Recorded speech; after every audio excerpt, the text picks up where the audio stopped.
Collector Shri NV ઉપાધ્યાયના અધ્યક્ષસ્થાને જિલ્લા જળ અને સ્વચ્છતા સમિતિની બેઠક. જિલ્લા સેવા સદન ઇણાજ ખાતે કલેક્ટર શ્રી એનવી ઉપાધ્યાયના અધ્યક્ષસ્થાને જિલ્લા જળ અને સ્વચ્છતા સમિતિની 32મી બેઠક યોજાઈ હતી. બેઠકમાં ગ્રામ્ય પીવાના પાણી પુરવઠા યોજનાઓની સમીક્ષા કરવામાં આવી હતી. આ પ્રસંગે પાણી વેરા પ્રોત્સાહન યોજના હેઠળ મંજૂર થયેલ ગ્રામ પંચાયત અને પ્રાથમિક કૃષિ ધિરાણ મંડળીઓને ₹16,99,000નો પ્રોત્સાહક ચેક કલેક્ટર શ્રી એનવી ઉપાધ્યાયના હસ્તે નાયબ જિલ્લા વિકાસ અધિકારી શ્રી ડીપી ચૌહાણને અર્પણ કરવામાં આવ્યો હતો. આ તકે વાસ્મો યુનિટ મેનેજર શ્રી વિશાલકુમાર ભાટુ તથા જિલ્લા સંયોજક શ્રી અલકાબેન મકવાણા ઉપસ્થિત રહ્યા હતા.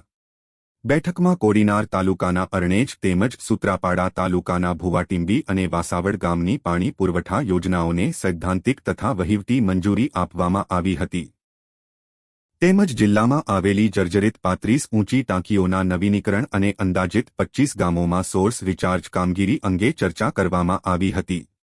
આ બેઠકમાં અધિક નિવાસી કલેક્ટર શ્રી રાજેશ આલ, જિલ્લા ગ્રામ વિકાસ એજન્સીના નિયામક શ્રી યોગેશ જોશી, પ્રાંત અધિકારી શ્રી વિનોદ જોશી સહિત સંબંધિત વિભાગોના અધિકારીશ્રી અને કર્મચારીઓ ઉપસ્થિત રહ્યા હતા તેમ યાદીમાં જણાવેલ છે.